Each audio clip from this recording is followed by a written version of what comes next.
I remember that night plain as day. It had been one of those weeks where every single hour felt like a chore, back-to-back meetings, non-stop emails, deadlines breathing down my neck. By the time Friday rolled around, I was drained. Not just tired in my bones, but worn out in my head and heart too. So when my boss, Ben, asked if I wanted to grab a drink after work, I figured why not? I had no idea then just how much that night would shift the ground beneath me. Now, I had known Ben a long time. We worked side by side for years, but we never spent time together outside the office. He was one of those real polished fellas, shirt always pressed, hair just so, like he stepped out of a catalog or something. I was a bit older, 45 at the time, and while I respected the guy, we never crossed that personal line. That night, though, something felt different right off the bat. We met up at this quiet little bar just a few blocks from work. It was the kind of place where the lights were low, the booths were worn in just right, and the smell of whiskey soaked into the walls. You could talk without yelling over music or crowds, and there weren't more than a handful of people in there. Felt like the right place for unwinding. I went with a glass of red wine, and Ben stuck to what he always drank, a whiskey, straight up. We tapped glasses, gave each other a half smile, and I felt something in the air, some kind of tension that wasn't bad, just unfamiliar. Ben seemed looser than usual, more casual than the straight-laced guy I was used to seeing across the conference table. It was like we were finally seeing each other without the job titles getting in the way. We started off shooting the breeze, weather, office stuff, nothing too deep. But after a few sips, I caught this look in his eyes. Something uncertain. It was like he had something on his mind, and he wasn't sure whether to let it out or keep it tucked away. I could feel the mood shifting. This wasn't just two coworkers winding down after a long week, there was something more underneath it. Then, out of nowhere, Ben looked me square in the eye and said, "You ever think about whether we're really doing what we're supposed to be doing, Grace?" That stopped me cold. It was the first time I can remember him using my first name like that. He wasn't the type to get all reflective or ask big questions like that. I just sat there for a second, letting it sink in, because honestly, I had been asking myself that same thing lately. "What do you mean?" I asked, leaning in a bit. Ben let out a slow breath and kind of looked at me like he was hoping I'd understand without him having to spell it out. "I mean," he said, almost like he was thinking out loud, "we chase the next goal, the next raise, the next win, but when it's all said and done, does any of it really satisfy us?" I could feel those words hit me in a place I hadn't touched in a long time. I knew exactly what he meant. I used to love what I did, really love it. But over the years, that spark had started to flicker out.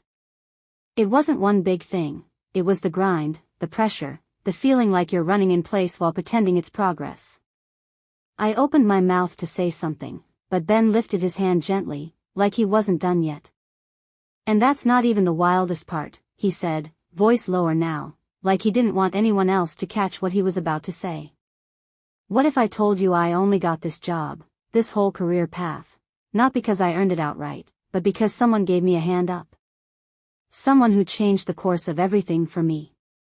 The way he said it gave me a chill. It was not what he said exactly, it was how he said it. Like whatever he was about to let out had been locked up inside him for a long, long time. His eyes got darker, and I could see it clear as day. This wasn't just some offhand comment. This was big.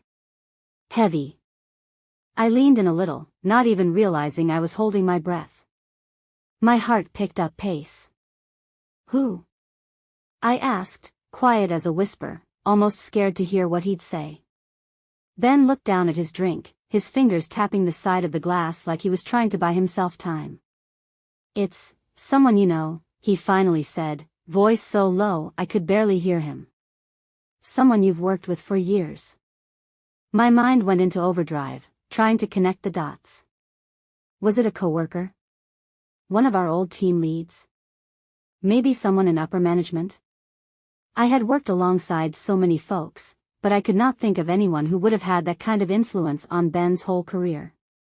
The silence between us stretched, and I felt like the whole bar had gone quiet, like time itself was just sitting there waiting with me. Then he looked up again, real serious.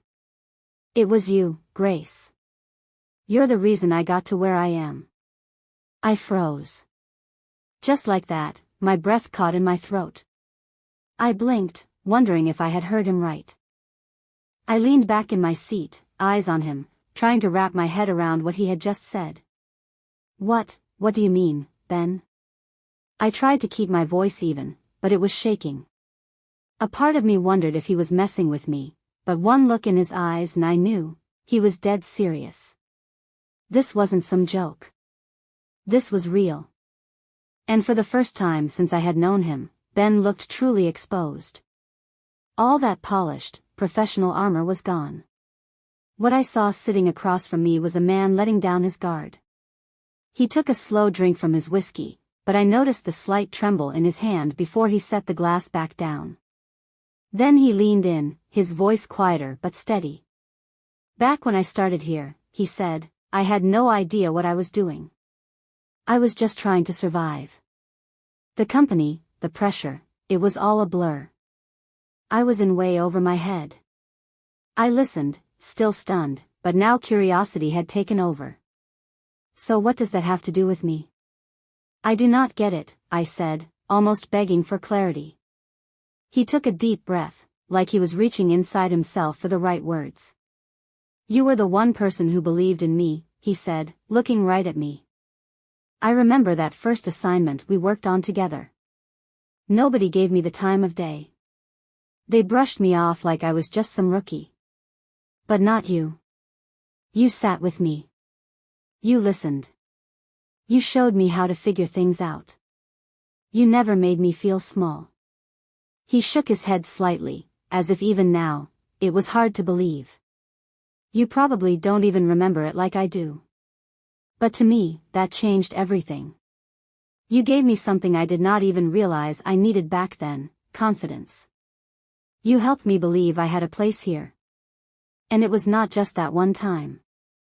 You've had my back for years, without even knowing it." My heart skipped.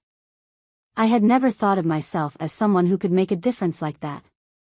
I always thought I was just doing my job, being decent. I had no idea how much that meant to him.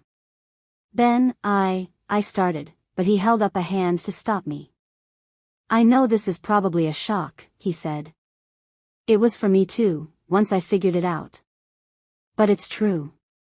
Every time I thought I might quit, every time I felt like maybe I did not belong, you were there. Not with big speeches or anything, just solid.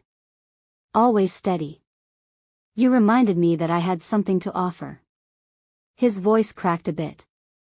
He cleared his throat and sat up straighter, trying to hold it together. "I owe you more than I can put into words." I just sat there, not knowing what to say. I could feel my face getting warm, my cheeks probably turning red. But before I could say a word, Ben kept going. "Grace, I need you to hear this. All of it." His tone had changed, it was firm now. No turning back. I kept all this to myself for a long time, because I did not want anyone to think I was soft. I've spent years putting on the strong face, the leader who has it all figured out. But I can't fake it anymore. Not with you. I just sat there, completely floored. I couldn't get a word out. What Ben had said. I did not know what to make of it, or why he had chosen tonight to lay it all out like that. Suddenly the bar felt smaller somehow, almost like the walls were closing in, and the air, well, it felt thick. Like I was wading through a fog of feelings I did not know how to sort through. But the way he looked at me, it stopped me from walking away. There was something in his eyes, something raw, something that looked a lot like desperation. And that made me want to listen. Ben leaned back in his chair and ran a hand through his hair. He looked tired, not in the physical way, but like a man who had been holding something in for far too long. "Grace," he said, "the truth is, I am not the guy you think I am. Everything I have done in this company, every step forward, every win, it was not because I was the smartest or the best. It was because of you. You gave me the belief I didn't have in myself. I felt something twist in my gut. His words were getting under my skin in a way I was not ready for. Ben, this is a lot. You don't owe me anything, I said.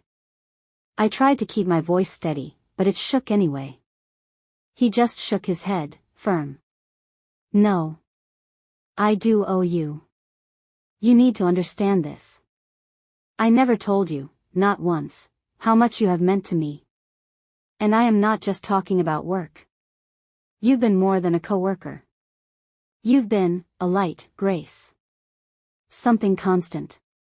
And I have always felt something deeper, even if I never had the guts to say it. The way he said that, it hit different. For the first time since I had known him, I saw Ben as more than the guy in charge. There was something real there, something vulnerable. It was like he had peeled off the suit and tie and was just showing me who he really was underneath it all. And I felt something, too. Something I had not expected.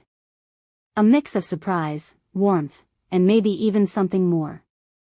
Was this just about gratitude? Or had there always been something unspoken between us that neither of us dared admit? I drew in a breath, trying to calm the pounding in my chest.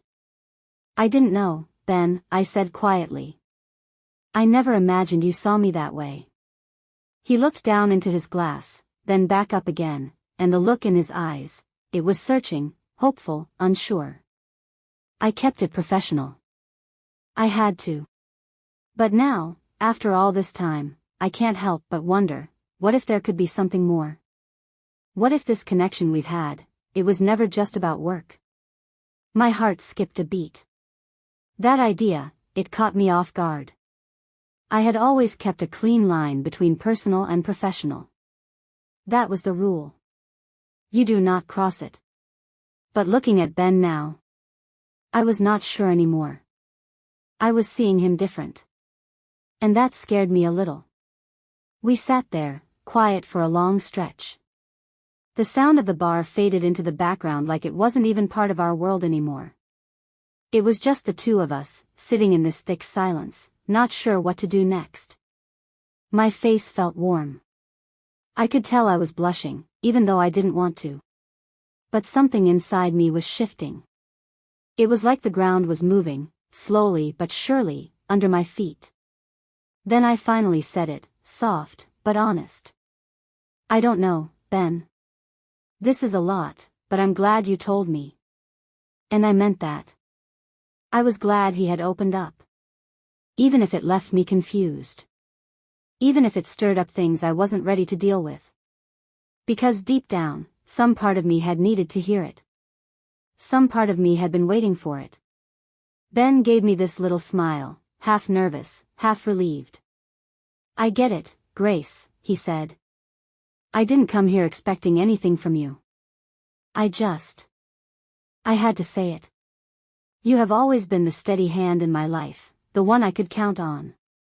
And no matter where this goes, I will always be thankful. For you. He meant it. I could hear it in his voice. And even though I still didn't know what to say back, I could feel something settle inside me. Like a storm had passed and left everything just a little clearer. All around us, the bar carried on like nothing had happened. Glasses clinked, folks talked and laughed, the usual Friday night hum, but for me, everything had changed. It felt like the ground under my feet had shifted, and no one else even noticed. Ben stayed quiet for a while, and so did I. The silence between us was thick, not uncomfortable, but heavy, like we were both standing at the edge of something neither of us could quite see yet. And neither of us wanted to be the first one to step into it. Then, finally, Ben spoke, his voice low and calm. Grace, I didn't plan on saying all that the way I did. I never meant to stir the pot or make anything messy. But I just couldn't keep it all in anymore. I had to be straight with you. I nodded slowly, my thoughts spinning like a wheel that wouldn't stop. He had laid it all out there, his feelings, the truth he had been carrying for years, and I was still trying to catch up. This man I had known for so long, the one who always seemed to have everything under control, was now sitting across from me completely open, and I did not know how to feel. I looked at him, really looked, and for the first time, I wondered if maybe I had missed something all along. Maybe I had been blind to what had always been right in front of me. "I appreciate you telling me, Ben," I said softly. "I really do. But it's a lot to take in." "I get that," he replied, eyes never leaving mine. "I didn't expect this to be easy. Truth is, I didn't know how you'd take it. But I couldn't keep going, pretending like you were just another coworker. You've meant more to me than you'll ever know. Still do." The way he said it, it was not flashy, not rehearsed. Just honest. And something about that honesty made my chest tighten. I had always admired Ben, sure. But now I was seeing the real man behind the polished front. No bravado, no act, just a guy trying to speak his heart. "You're right," I said, my voice a little steadier this time. "It is a lot. But it's also honest. And kind of beautiful, really. I never thought this is where tonight would lead. But I'm glad you shared it with me." Ben's face softened with a small smile, like he was letting out a breath he had been holding for years. "I'm just glad you're not upset," he said. "I needed you to know how I feel. I didn't want to miss my chance and regret it later." I sat back for a second and took a breath. My mind was still trying to catch up, still working through what all of this meant. There was definitely something between us, I felt it, but I didn't know what to call it yet. I needed to sort it out in my own time, without rushing headlong into something I wasn't ready for. "Ben, I honestly don't know what happens from here," I said carefully. "But I think we need to take our time. No need to figure it all out tonight." He nodded slowly, his gaze soft and understanding. "I agree. I'm not expecting anything from you, Grace. I wanted to be real with you. What you do with it, that's up to you." His words took a little pressure off. It was like he'd handed me the truth, but he wasn't asking me to make a choice right then and there. And I needed that. Because whatever this was, it wasn't nothing. But I also wasn't ready to leap without looking. "I'm glad you told me," I said quietly. "And I will think about everything you've said. But I want you to know, Ben, I've always respected you. That hasn't changed." I meant every word. He looked at me like he wanted to say something else, but he just nodded. "I respect you too, Grace. Probably more than you realize." For a little while, we just sat there. The moment hung between us, thick and quiet, but not uncomfortable. We both knew something had shifted, and now we had to figure out what that meant. No rush. No pressure. Just a quiet, shared understanding that this night had changed the way we saw each other. Ben took a long breath, and for the first time that evening, I saw his shoulders drop, like a weight had been lifted. He looked lighter. "Thanks for hearing me out," Ben said, his voice a little lighter now, like he had finally let go of something he had been carrying for too long. "I honestly didn't know what you'd say, but I'm glad you didn't shut me out." "I wouldn't do that, Ben," I said, keeping my voice soft. "You've always treated me with respect. Whatever this is between us, I value it." He gave me a smile, real, warm. Not the kind of polite smile he gave in meetings or the ones saved for clients. This one was different. It felt honest. "I appreciate that, Grace. More than you know." We sat there for a while, not saying much. The noise of the bar faded into the background, like the rest of the world had melted away, and for those few quiet moments, it felt like we were sitting outside of time. It was odd, surreal almost. Like standing at the edge of something we had never meant to find, not sure whether to take that first step, but somehow knowing the ground was shifting beneath us either way. Eventually, we finished our drinks, the conversation drifting back to lighter topics. Work, old stories, even a little harmless teasing. But beneath the casual words, something unspoken had settled between us. Not uncomfortable, just different. I did not know where this road would lead. I was still figuring that out. But I did know one thing for sure: we had crossed a line that night. Not a bad one, just a new one. And no matter what came next, there was no going back to how it was before. And maybe that was okay. The weeks that followed felt strange, like I was living two lives at once. At work, everything looked the same. But underneath it all, there was something new. Something quiet but noticeable, at least between Ben and me. Every meeting, every hallway run-in, carried a kind of awareness we had not had before. Ben gave me space, and I appreciated that. He was still the same guy on the outside, put together, cool under pressure, but now I saw something else behind his eyes when we talked. Something he wasn't hiding anymore. We never brought up that night again, not right away, but it was always there, like a song playing softly in the background. Then one morning, I walked into the office like always, coffee in hand, running through my to-do list in my head. And right there in the hallway, I saw him. Ben. Standing just a few feet away. He looked calm. But his eyes, there was something there. Something I couldn't quite name. "Grace," he said, voice steady but gentle. "You got a minute?" My heart gave a little jump. I guess I had known this moment would come, but still, it caught me off guard. I just nodded and followed him back to his office. My mind was going 100 miles an hour, but on the outside, I stayed calm. I had spent weeks thinking about this.